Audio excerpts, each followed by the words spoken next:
The rain came down like judgment. It hammered the glass towers of Seoul's financial district with a force that made even the powerful pause and look up.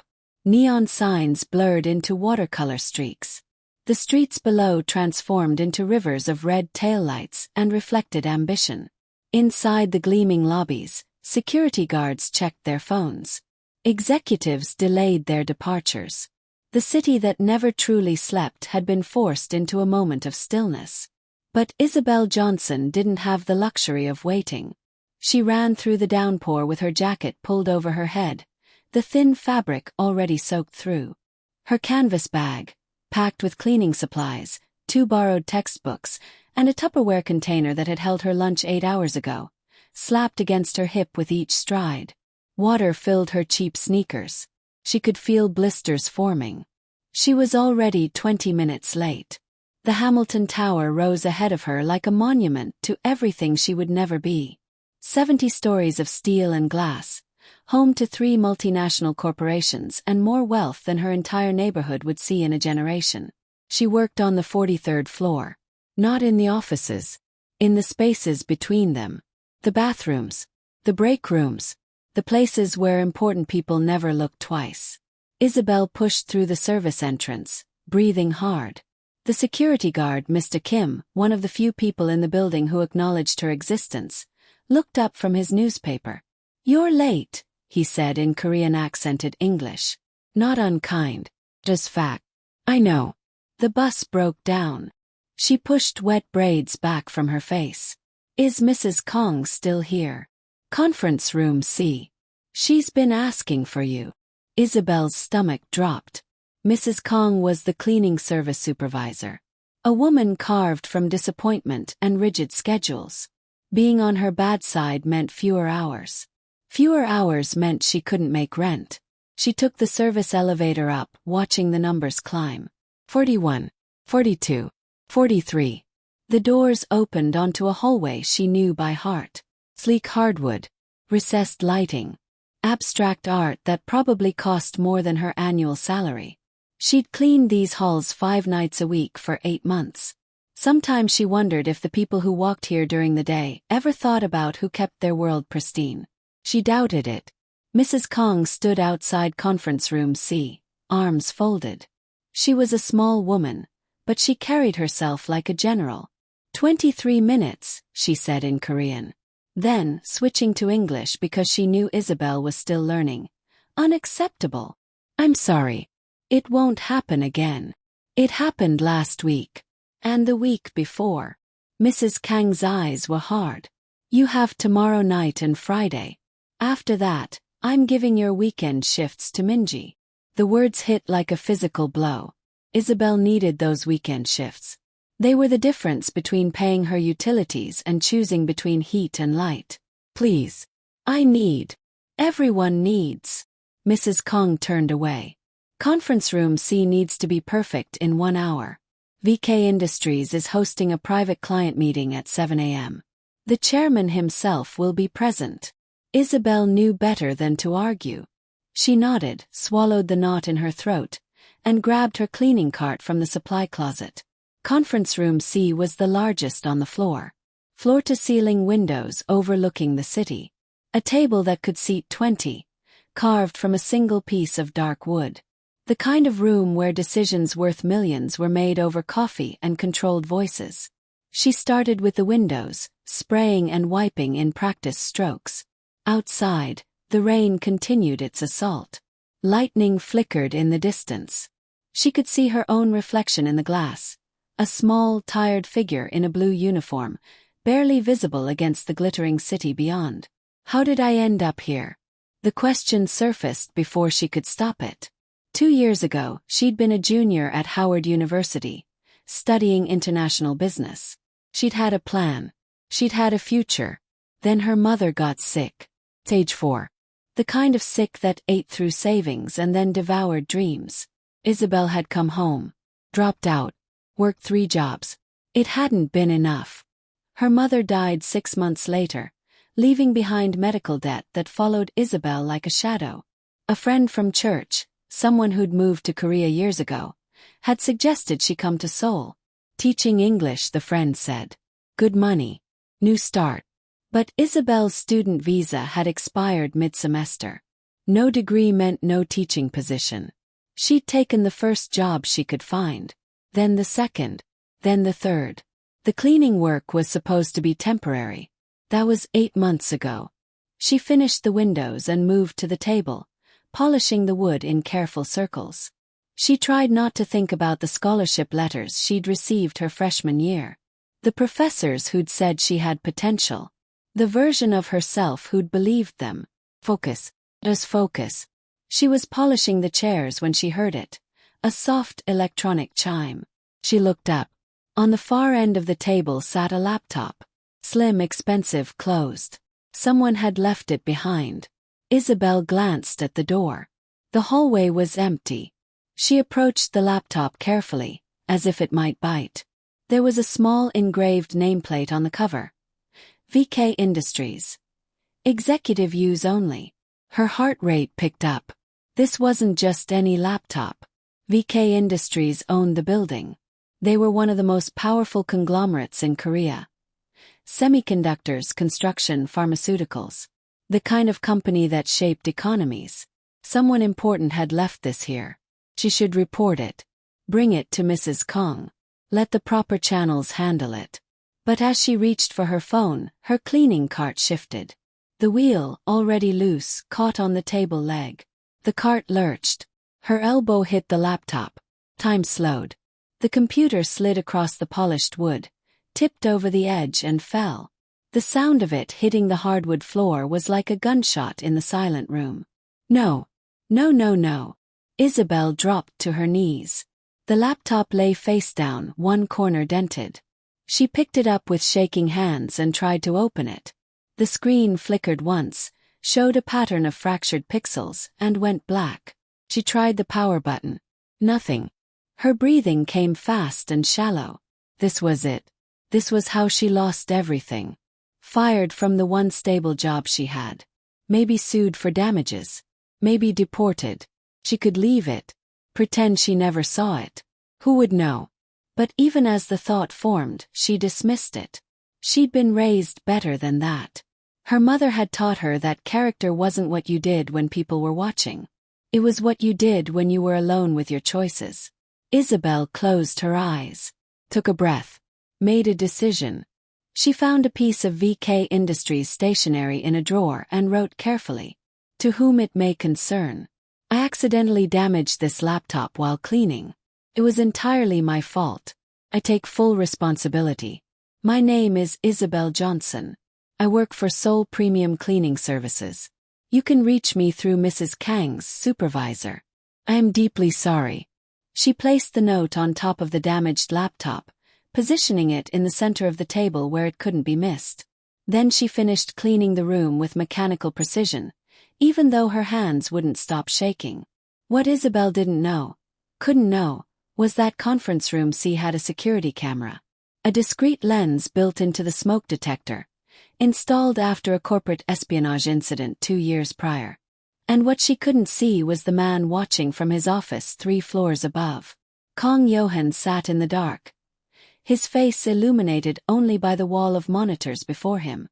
At 42, he was the youngest chairman in VK Industries history. He'd inherited the position from his father under circumstances that had made international news. A hostile takeover attempt, a last-minute counter-strategy, a boardroom vote that had come down to a single share. He'd won. But winning had cost him everything soft about himself. Now he ran VK Industries like a chess grandmaster. Every move calculated. Every variable anticipated. Trust was a luxury he couldn't afford. Which was why he monitored his own building. He'd been reviewing security footage from the afternoon, a habit born of paranoia and proven effective more than once, when he noticed the cleaning woman enter conference room C. He'd barely glanced at her. Another invisible worker in a city full of them. Then she knocked over the laptop. Johan leaned forward, interested now. The laptop belonged to Director Huang, a man currently under investigation for embezzling company funds. Johan had left it there deliberately, planted evidence meant to be discovered during tomorrow's meeting. He watched the cleaning woman's reaction. Panic. The tears she didn't quite shed. She picked up the laptop. Tried to fix it. This was the moment. This was where people revealed themselves. She could run. She could hide it. She could leave and pretend ignorance. Instead, she wrote a note. Johan zoomed in, reading over her shoulder through the camera feed. Her handwriting was careful, educated. The grammar was perfect. I take full responsibility. When was the last time someone had said those words to him and meant them? He sat back in his chair, fingers steepled beneath his chin. His mind was already turning, analyzing. The cleaning woman's uniform was worn but clean. Her posture suggested exhaustion but not defeat. She'd written her name without hesitation. No attempt at deception. In a world built on calculated lies, genuine integrity was rarer than diamonds. Johan made a decision. He picked up his phone and dialed his executive assistant. Park. Yes, Chairman Kong. There's a cleaning woman named Isabel Johnson working in this building. SEOUL Premium Cleaning Services. I want her employment file on my desk in 1 hour. May I ask what this is regarding? No. He hung up. Returned his attention to the monitors. The cleaning woman, Isabel, had finished her work. She stood in the center of the empty conference room for a long moment, looking at the note she'd left.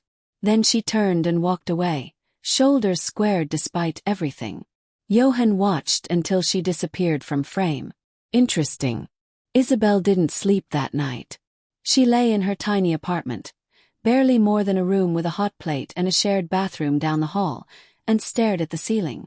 Rain drummed against the single window. Voices drifted through the thin walls. Her neighbor's television. A couple arguing in Mandarin. The baseline soundtrack of the building where souls forgotten lived. She kept replaying the moment. The laptop falling. The terrible sound it made. By morning, she'd convinced herself she'd be arrested. But when she arrived at her day job, serving coffee at a chain cafe near Gangnam Station, no police were waiting. She worked her shift in a haze of exhaustion and dread. 7 hours of smile, bow, repeat. Her feet ached. Her back ached. Everything ached. When her phone rang during her break, she almost didn't answer. Unknown number. Hello. Miss Johnson. A woman's voice. Professional. Korean accent. This is Park Soyin, executive assistant to Chairman Kong Johan of VK Industries. Isabel's world tilted. She gripped the edge of the counter. Ah yes, this is Isabel Johnson. Chairman Kong would like to meet with you. Today at 3 p.m. His office, Hamilton Tower, 71st floor. This was it. The lawsuit. The deportation. I understand, Isabel said quietly. I'll be there. Please bring identification. You'll be issued a temporary access card at the executive reception. The line went dead. Isabel stood in the break room of the coffee shop, surrounded by the smell of espresso and the chatter of her co-workers, and tried to remember how to breathe. The 71st floor of Hamilton Tower existed in a different reality than the 43rd. Where the lower floors were merely expensive, this was wealth beyond comprehension. The elevator opened onto a reception area that looked like a modern art museum. White marble. Minimalist furniture. A single orchid in a vase that probably cost more than Isabel's monthly rent. The receptionist barely looked at her. Name. Isabel Johnson. I have an appointment with Chairman Kong. The woman's expression didn't change, but something shifted behind her eyes. Surprise maybe. Or calculation. 1 moment. She made a call. Spoke in rapid Korean. Hung up. Mississippi Park will escort you. A door opened. A woman emerged. 30s, impeccably dressed in a gray suit. Her hair pulled back in a perfect bun. This was the voice from the phone. Miss Johnson. Please follow me. They walked down a hallway lined with windows. Seoul spread out below them, vast and indifferent. Isabel could see the Han River, the mountains in the distance, the endless sprawl of a city that had never quite felt like home. Park Soyeon stopped at a set of double doors. Chairman Kong values directness, she said. Not looking at Isabel. Answer his questions honestly. Don't volunteer information. Don't apologize more than once. Was advice. Almost kind. Thank you, Isabel said. Park knocked. A voice from inside, low, controlled, spoke a single word in Korean. The doors opened. Chairman Kang's office was an exercise in controlled power. Floor-to-ceiling windows on 2 walls.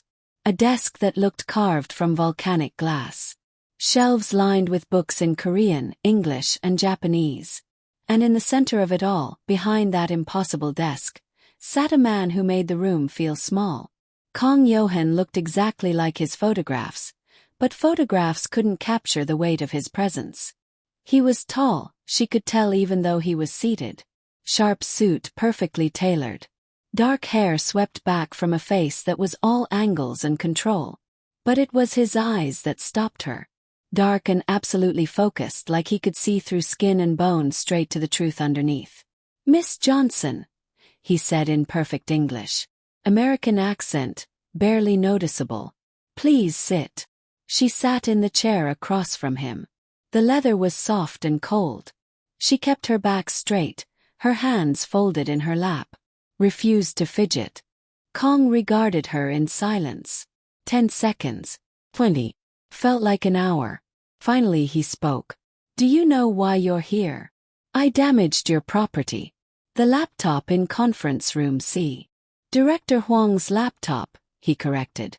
"Not mine."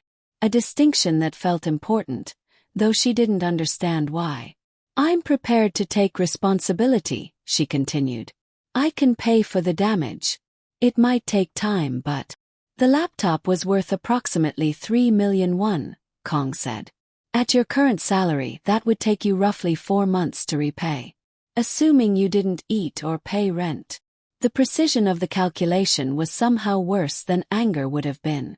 "I'll find a way," Isabel said. "I'm sure you would." He leaned back slightly. "Tell me about the note."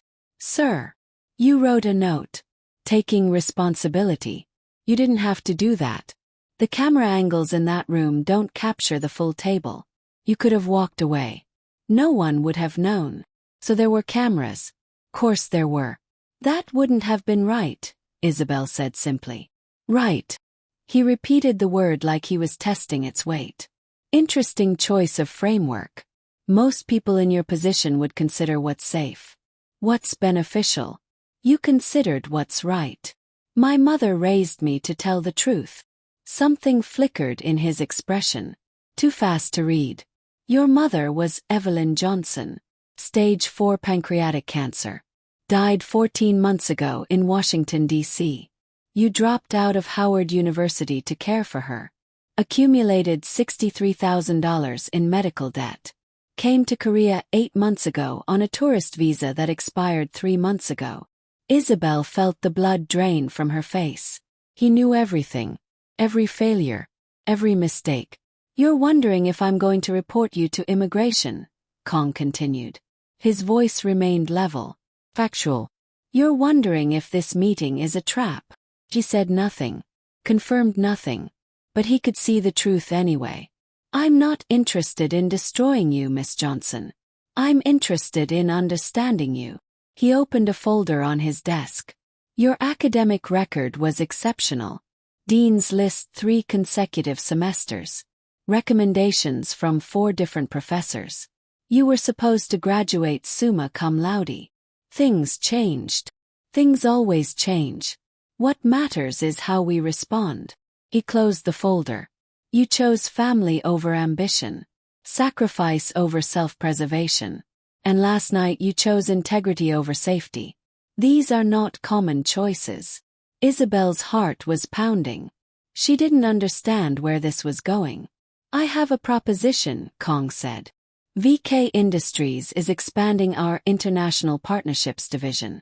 We need someone who understands Western business culture. Someone with integrity. Someone who can be trusted in situations where oversight is limited." He slid a paper across the desk. "Job offer." The salary made her dizzy. This is a probationary position. 6 months. You'll work directly under me, handling sensitive communications and preliminary negotiations. You'll learn our systems, our standards, our culture. His eyes never left hers. If you succeed, the position becomes permanent. Your visa situation will be handled through corporate sponsorship. Legal. Clean. Isabel stared at the paper. It was too much. Too sudden. People like her didn't get offers like this. Why? She asked. Why me? Because you could have walked away from that laptop and you didn't. Because when most people are faced with a choice between what's easy and what's right, they choose easy. You didn't. He paused. And because I've spent 15 years in this business watching people lie, cheat, and betray for far less than 3 million won.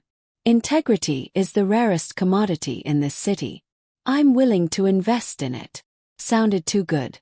Nothing was ever this good. What's the catch? Isabel asked. For the first time, something almost like approval crossed Kang's face. The catch is that you'll work harder than you've ever worked. You'll be tested.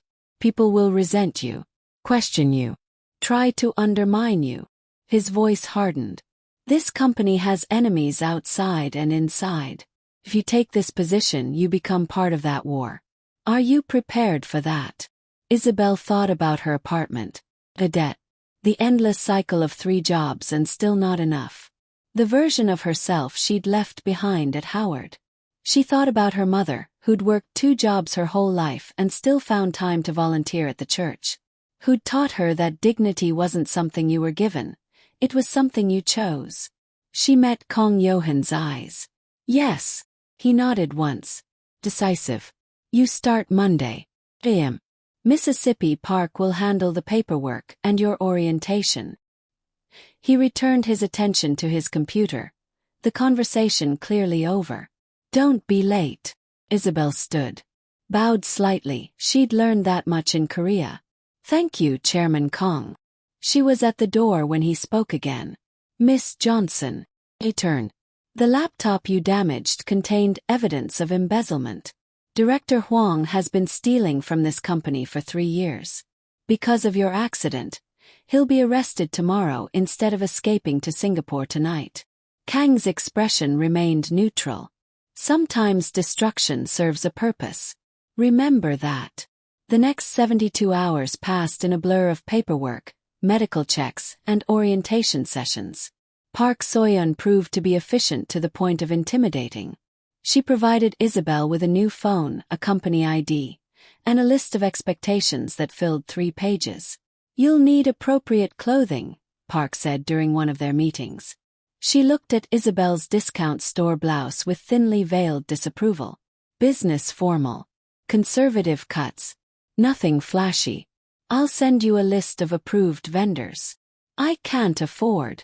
The company provides a clothing allowance for executive track employees. Use it. Executive track. The word still felt foreign.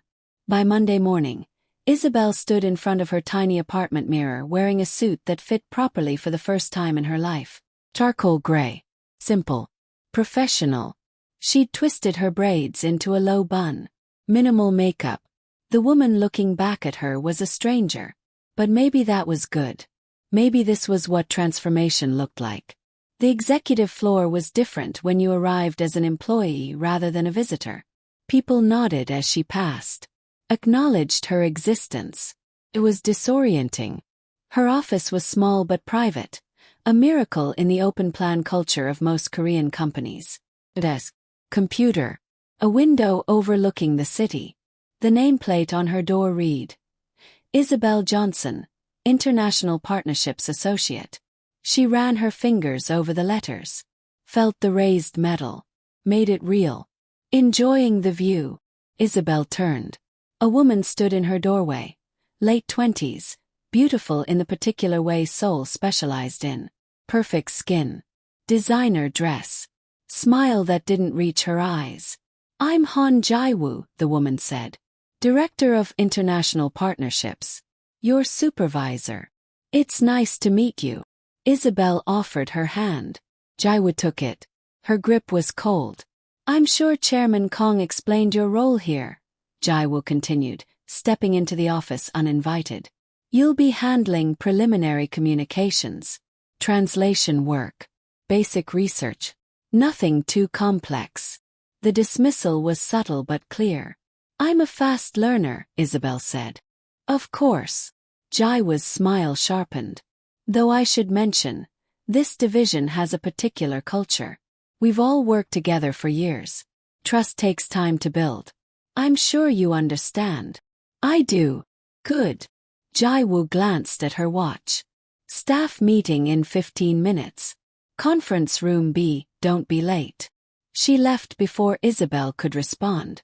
The staff meeting was an education in power dynamics. Conference room B was smaller than room C but just as carefully designed. A dozen people sat around the table, mostly Korean, a few international faces. Everyone dressed in variations of the same expensive neutrality. Isabel took a seat near the end of the table. Tried to make herself small. Jaiwoo ran the meeting in a mixture of Korean and English, switching between languages with practiced ease. Project updates, budget discussions, client concerns. Isabel understood perhaps half of it. Before we conclude, Jaiwoo said, her eyes finding Isabel, I should introduce our newest team member, Isabel Johnson, joining us from cleaning services. Few people glanced up, surprised. Some tried to hide it. Chairman Kang's direct recruitment, Jaiwoo continued smoothly. I'm sure we're all curious about the selection process. The implication hung in the air. Special treatment, unearned position. Isabel felt heat rise in her face but kept her expression neutral. I look forward to proving myself, she said quietly. I'm sure you will. Jaiwoo's tone made it clear she believed otherwise. Meeting adjourned. As people filed out, a young man approached Isabel. He looked nervous. Lee Juno, he said in accented English. Junior analyst. Don't let Director Han intimidate you. She does this to everyone new. Thanks. Isabel managed a smile. Is it always like this? Only when Chairman Kong makes unexpected decisions. And he doesn't do that often. Juno hesitated. Can I give you advice? Please. Keep your head down. Work hard. Don't make waves. Eventually they'll accept you. Or I'll break, Isabel thought. That was the unspoken alternative. The first 2 weeks were survival. Isabel arrived early every morning. Stayed late every night. She studied Korean business terminology during lunch. Memorized client names. Learned the invisible rules that governed office hierarchy. She was given the tasks no one else wanted. Translating dense legal documents. Formatting presentations. Organizing files that should have been organized years ago. She did it all without complaint. Jaiwoo watched her with the attention of a predator studying prey. Every piece of work was scrutinized. Every mistake highlighted. The bar was impossibly high. But Isabel had spent 8 months scrubbing toilets and serving coffee. She knew what impossible looked like. This was just a different kind of hard. What surprised her was Kong Yohan. She barely saw him. He existed 3 floors above, in the realm of board meetings and international calls. But occasionally, randomly, she'd receive an email. Review attached contract. Flag any problematic clauses. Report by 5 p.m. No greeting. No explanation. Just expectations. The contracts were complex. Written in legal Korean she barely understood. But she worked through them line by line, using translation software and sheer determination. She found loopholes, inconsistencies, clauses that seemed designed to trap the unwary. She reported everything. The next day there would be another email. Well done. Next assignment attached. It became a pattern. A test she didn't fully understand but knew better than to fail. 3 weeks in, the crisis hit. VK Industries was negotiating a partnership with an American pharmaceutical company. Months of work. Hundreds of millions of dollars at stake. The final contract signing was scheduled for Friday. On Wednesday afternoon, The American CEO's assistant called. Juno took the call. Isabel watched his face go pale. "What happened?" she asked when he hung up. "They're pulling out." The CEO received information about VK's labor practices. Old accusations from a subsidiary company. He's calling the partnership unethical. What kind of accusations? Wage theft. Unsafe conditions. It was resolved years ago, but... Juno ran his hand through his hair. "If this deal falls through, Director Han gets blamed. And she'll make sure everyone else goes down with her." The office erupted into controlled panic. Phones ringing. Urgent meetings. Jaiwa's voice cutting through the chaos like a knife. "We need a response. Someone draft a statement. Someone contact legal. Someone find out where this information came from." Isabel sat at her desk, ignored in the chaos. She pulled up the news articles Juno had mentioned. Read through the accusations. They were old, resolved, but they made for ugly headlines. She thought about the contract she'd reviewed last week. The pharmaceutical deal. There had been a clause about ethical compliance. Standards both parties had to meet. An idea began forming. She opened her email. Typed carefully. Chairman Kong. The American CEO's concern appears to be reputation-based rather than fact-based. The accusations are old news. If we respond defensively, we validate his concern. Suggestion: reframe the conversation. Instead of defending past actions, demonstrate current commitment. Offer to include the CEO's preferred ethical oversight organization as a third-party monitor in our partnership agreement.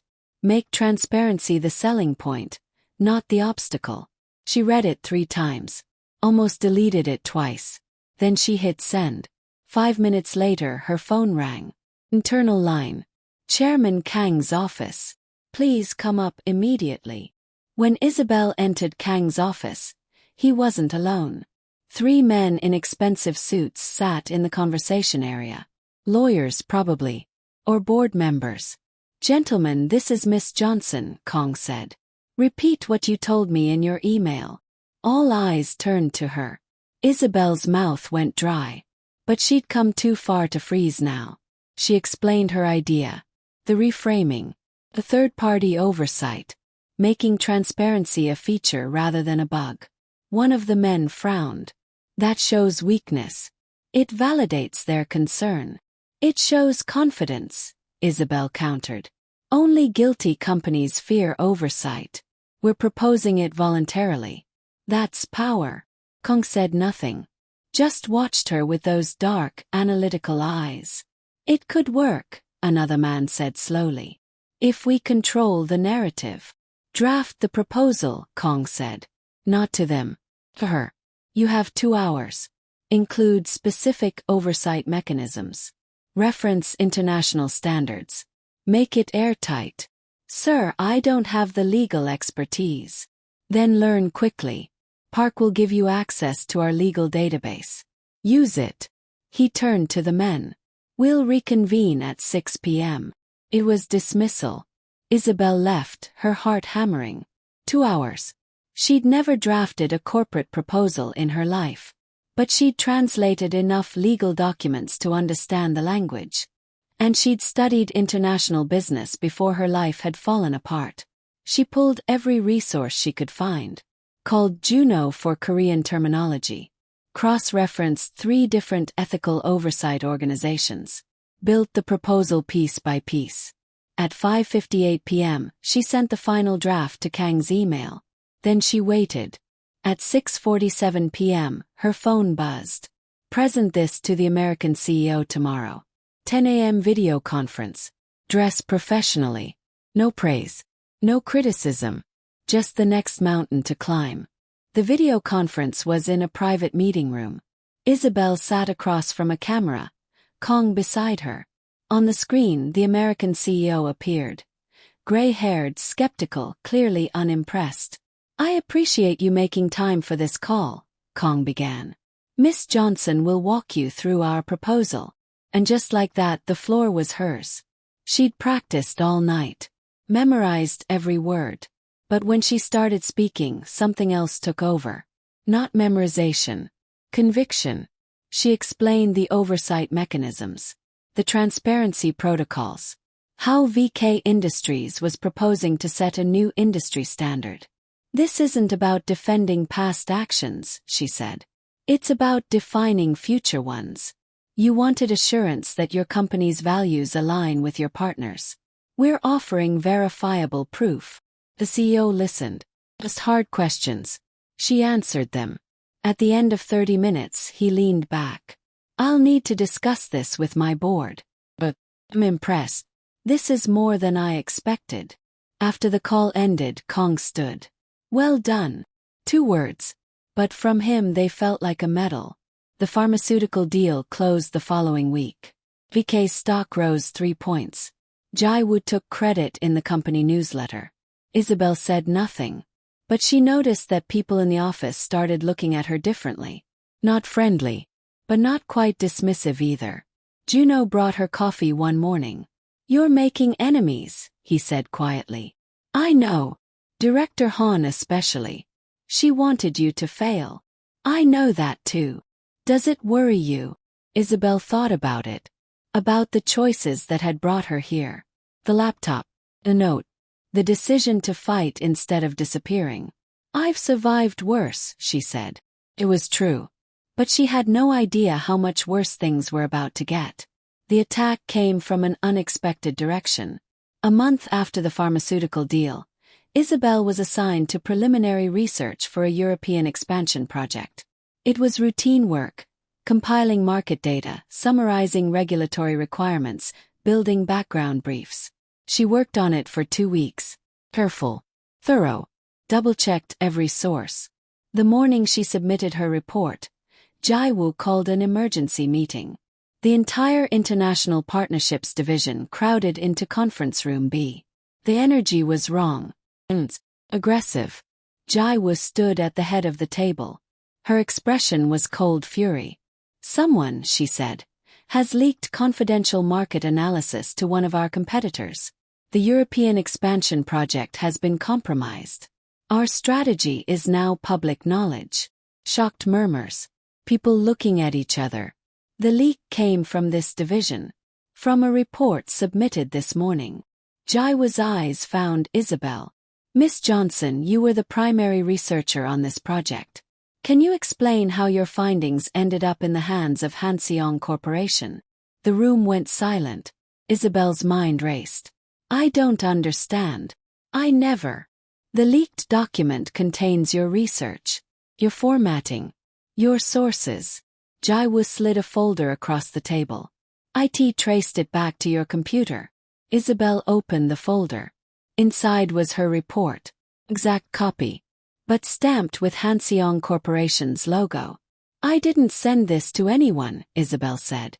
Her voice sounded distant in her own ears. I only submitted it to the internal database. Then how did it get out? Someone asked. Maybe she has friends at SEOUL, another voice suggested. Maybe she was planted here, a third added. The accusations built like a wave. Isabel felt the room turning against her. Saw the judgment in their eyes. I didn't do this, she said. Louder now. Clearer. Someone is framing me. How convenient, Jai-woo said. The only person with access to this research claims she's being framed. Do you expect us to believe that? I expect you to investigate properly before. Chairman Kong has been informed. Jai-woo interrupted. You're suspended pending a full internal review. Security will escort you out. The finality of it was devastating. Isabel stood. Looked around the table. Some people avoided her eyes. Some looked satisfied. Juno looked horrified. I didn't do this, she repeated. But the words felt empty. 2 security guards appeared at the door. She walked out with her head high. Refused to give them the satisfaction of seeing her break. But in the elevator, alone with the guards, the reality crashed down. She was finished. Everything she'd built in 2 months, gone. The visa sponsorship, the salary, the future she'd started to believe in. All of it collapsing. By the time she reached the ground floor, she'd made a decision. She wasn't going down without a fight. Isabel's apartment had never felt smaller. She sat on her narrow bed, laptop open, surrounded by printed documents. If she was going to clear her name, she needed evidence. Proof that someone else had accessed her research. But she wasn't an IT expert. She barely understood the company's database system. Her phone buzzed. Unknown number. Hello, Miss Johnson. This is Juno. Don't hang up. Why would I? Because I'm calling from a personal phone, and you probably think everyone at VK wants you destroyed. He spoke quickly, urgently. I believe you. The words were a lifeline. Why? Because I've worked with Director Han for 3 years. I know what she's capable of. And because I saw someone at your computer last week. After you'd left. Isabel's heart stopped. Who? Shin Min-sik. He's Director Han's nephew. Works in IT support. Course. Access to everything. Ability to make it look authentic. Can you prove it? Isabel asked. No. He's too smart for that. But I know where he drinks. A bar in Itaewon. He talks when he's drunk. Brags. Juno hesitated. If you could get him talking. It was dangerous. Possibly illegal. Definitely desperate. Text me the address, Isabel said. The bar was dark and crowded. American military base nearby meant a mix of languages and faces. Isabel wore civilian clothes. Plain shirt. Let her braids down. She looked nothing like the corporate professional who'd been escorted out of VK Industries. She spotted Shin Min-sik at the bar. Young. Arrogant. Already drunk. She approached carefully. Ordered a drink next to him. Rough day? She asked in English. He looked at her. Processed. Decided she was attractive enough to talk to. Every day is rough when you're underappreciated, he said. His English was good. American education, probably. I know that feeling. What do you do? I'm in IT. You wouldn't understand. She smiled. Played dumb. Try me. Talk. Loved talking about himself. The companies he'd worked for. The systems he understood. How people thought they were smart, but he was smarter. Isabel nursed her drink. Asked the right questions. Let him feel superior. 2 drinks later he leaned in. Want to know a secret? Always. I just helped take down this woman at my company. New hire. Thought she was special. But I made her look like a corporate spy. He laughed. She probably still doesn't know what hit her. Isabel's blood ran cold. But she kept her expression neutral. That's pretty impressive. How'd you do it? Database access. Child's play. Took her research, sent it to a competitor from her login, covered my tracks. He was proud. Actually proud. Best part is she can't prove anything. Perfect crime. Isabel's phone was recording in her pocket. Had been since before she sat down. She had him. Wow, she said. You're really something. I know. He leaned closer. Want to get out of here? Rain check, Isabel said, standing. I have somewhere to be. She was out of the bar before he could respond. At 11 p.m., Isabel stood outside Hamilton Tower. The building was mostly dark. A few lit windows on the upper floors. People working late. Or people who never went home. She knew Kong Johan was one of them. Security stopped her at the door. I need to see Chairman Kong, she said. Please. It's urgent. Ma'am, you can't just. Tell him Isabel Johnson is here. Tell him I have evidence. The guard made a call. Spoke in Korean. Looked surprised. 71st floor, he said. He's expecting you. The elevator ride felt endless. Isabel played the recording 3 times. Made sure it was clear. Audible. Fleming. Park Soyeon met her at reception. If she was surprised to see Isabel, she didn't show it. This way. Kang's office was dark except for the desk lamp. He sat behind his computer, still dressed for business despite the hour. He looked up as she entered. You have 60 seconds, he said. Use them wisely. Isabel pulled out her phone. Hiplay. Shin Min-sik's voice filled the office. Drunk, boastful, confessing. When it finished, silence. Kong leaned back in his chair. His expression was unreadable. How did you obtain this recording? I went to a bar where he drinks. Got him talking. Alone. At night. In Itaewon. I didn't have a lot of options. You could have run. Left Korea. Started over somewhere else. I could have, Isabel agreed. But I didn't do what they accused me of. And I'm tired of running from things I didn't do. Something shifted in Kang's eyes. Approval maybe. Or recognition. You understand this recording was obtained without his knowledge. It may not be admissible in. I understand. But it's enough to start a proper investigation. Enough to check his access logs. Enough to trace the actual leak. She met his gaze. I know you have the resources to do this properly. I'm asking you to use them. Kong studied her for a long moment. Then he picked up his phone. Wake up the head of IT security. I don't care if it's midnight. Get him in here in 30 minutes. He hung up. Looked at Isabel. Sit. This is going to take a while. By 3 a.m. they had everything. Access logs showing Shin Min-sik on Isabel's computer. Digital fingerprints linking him to the leak. Email records between him and his aunt, Director Han, planning the frame-up. The evidence was damning. Why? Isabel asked. She sat in one of Kang's office chairs, exhausted. Why go through all this to destroy me? Because you threatened Director Han's position, Kong said. He stood at the window, looking out at the sleeping city. She's been running international partnerships for 5 years. Built her power base. Then I bring in someone new. Someone I personally recruited. Someone who solved a major crisis she couldn't handle. The pharmaceutical deal. Exactly. You made her look incompetent. Worse, you made her look replaceable. He turned to face her. In corporate politics, that's a death sentence. She had to destroy you before you could replace her. I wasn't trying to replace anyone. No. You were trying to survive. Do your job well. Prove your worth. His expression was cold. But in environments like this, competence is threat. Remember that.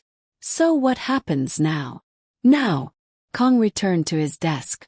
Now I make a decision about Director Han and her nephew.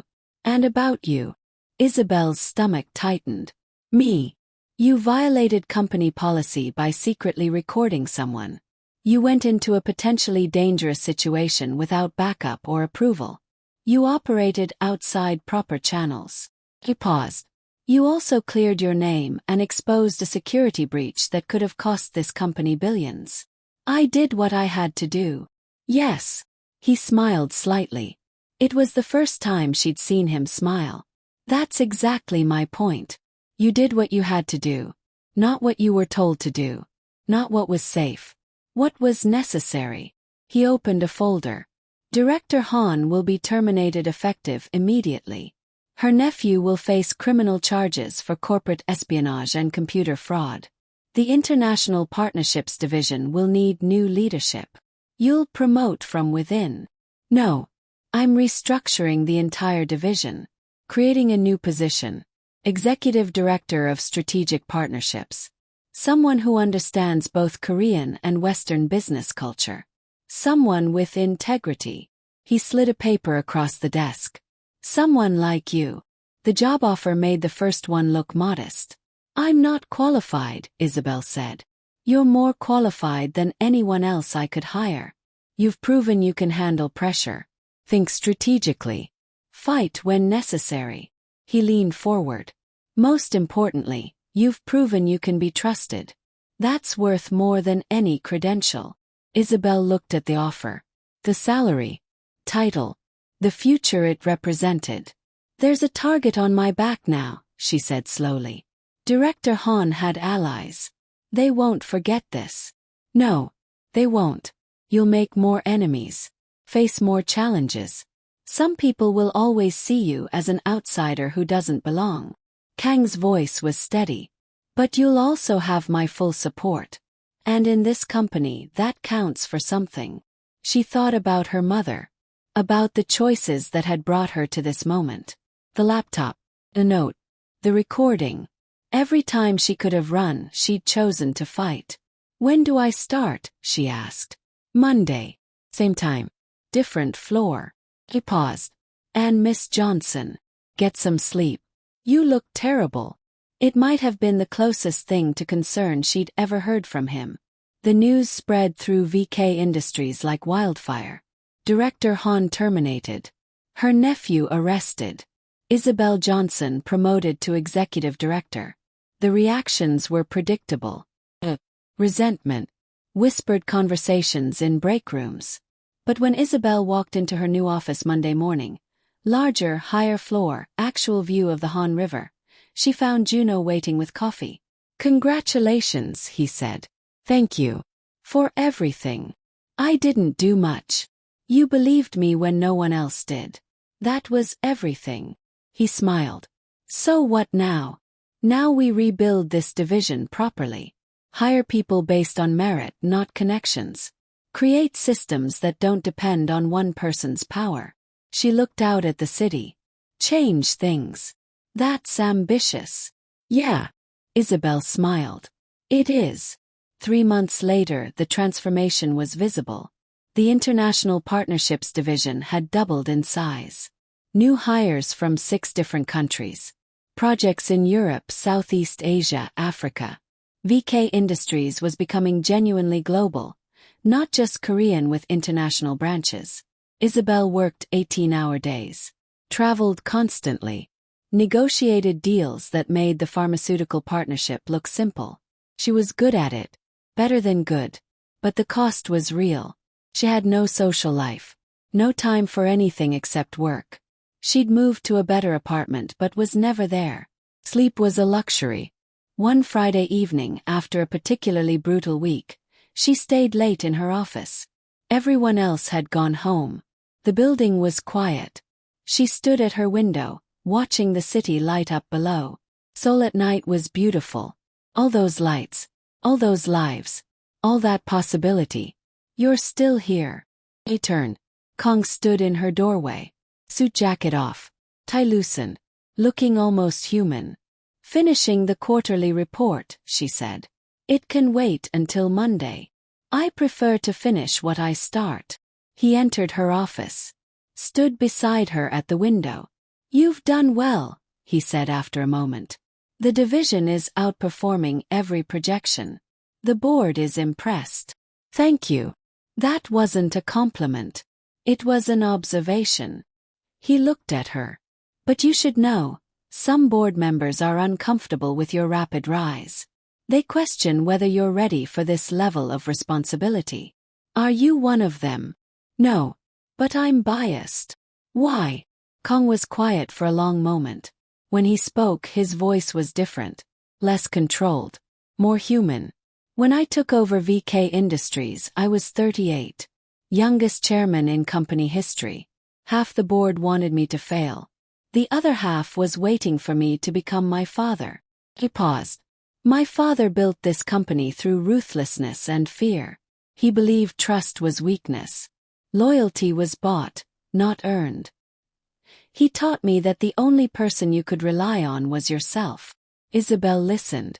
This was more than she'd ever heard him share. For years I operated that way. Trusted no one. Questioned everything. Built walls. He turned to face her. Then a cleaning woman damaged a laptop and chose to leave a note. And I realized I'd become so cynical. I'd almost missed seeing actual integrity. The laptop, Isabel said softly. That was a test. No. That was fate. Or luck. Or whatever you want to call it. His expression was serious. But what I did afterward, giving you a chance, that was a choice. A gamble that integrity still mattered. That character could be more valuable than connections. Am I winning you that gamble? You're exceeding it. He smiled slightly. Which is why I want you to know, Whatever challenges come next, you've earned your place here. Not because I gave it to you. 'Cause you fought for it, built it, proved it. Something shifted between them in that moment. Not romance, something deeper. Mutual respect. Recognition of shared values. Why are you telling me this? Isabel asked. Because tomorrow the board is voting on a major acquisition. $1 billion deal. I'm going to propose that you lead the integration team. And I want you to know it's not charity. It's confidence. Isabel felt the weight of it. The responsibility. The opportunity. I won't let you down. I know. He moved toward the door. And Isabel. Go home. Leave. The work will still be here Monday. It was the first time he'd used her first name. The acquisition was a technology firm in Singapore. Cutting-edge AI development. Massive growth potential. Also massive complexity. The board approved Isabel's appointment as integration lead by a narrow margin. She knew some of them voted against her. Knew she'd have to prove herself all over again. The next 6 months were the hardest of her life. She coordinated between 3 countries. Managed teams she'd never met.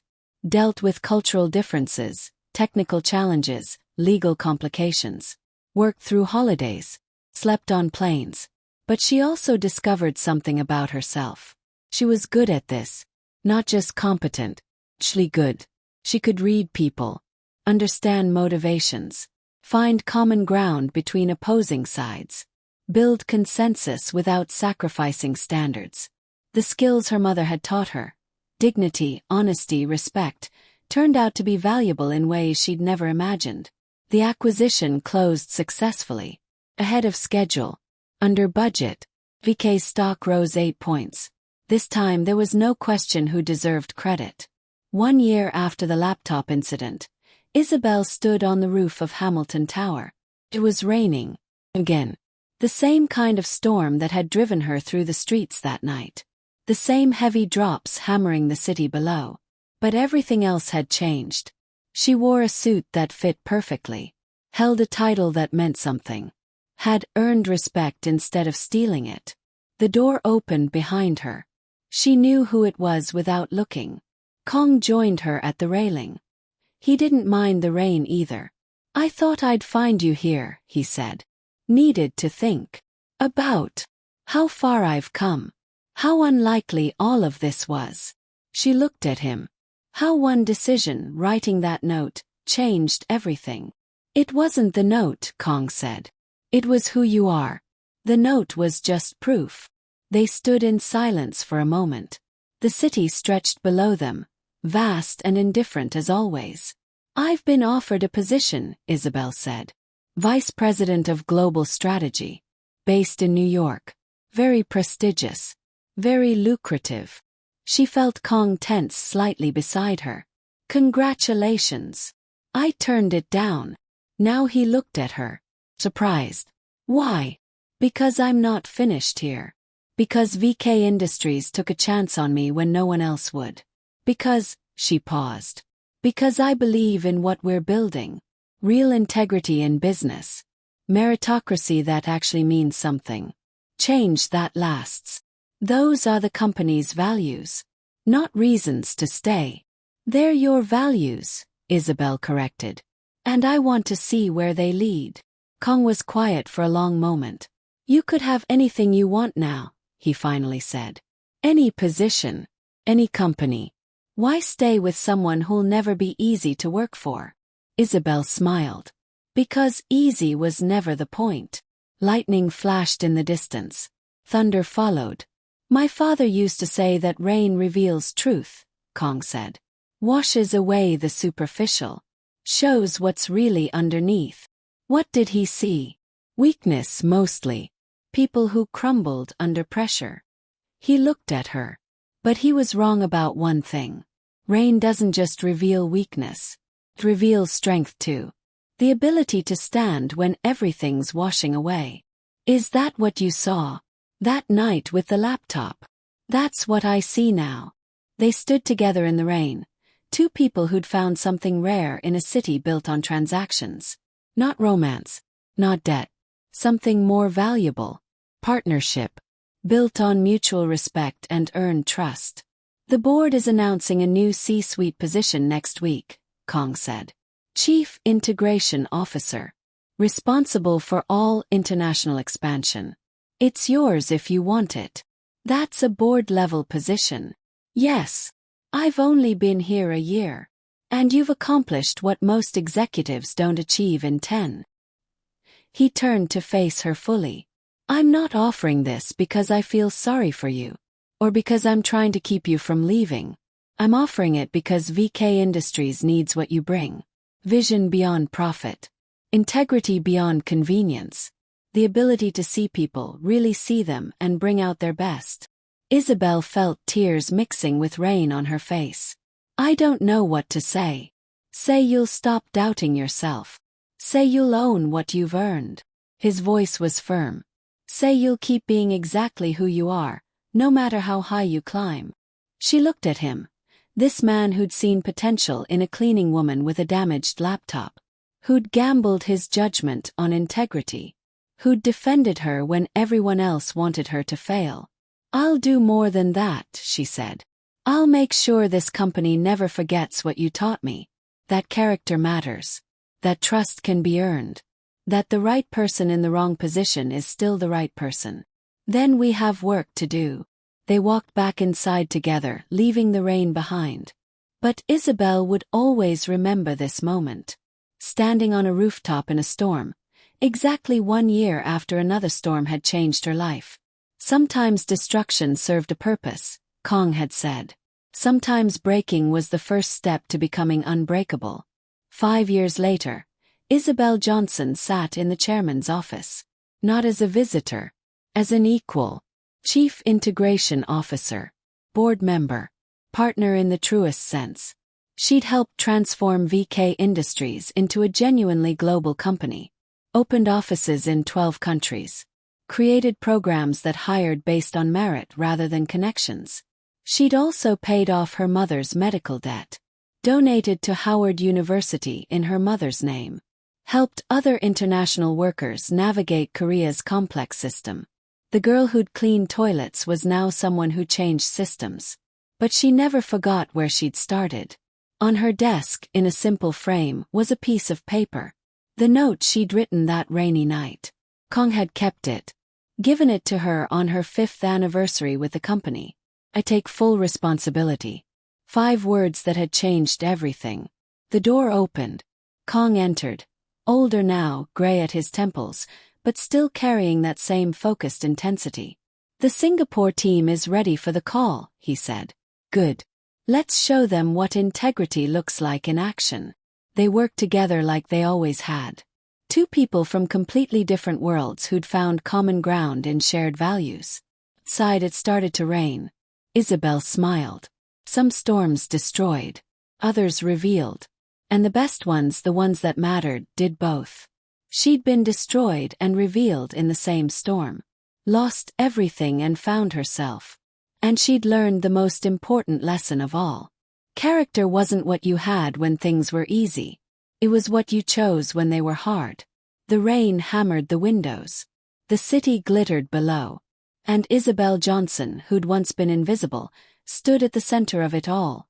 Seen, respected, and unbreakable. Because she'd earned it. Every single step.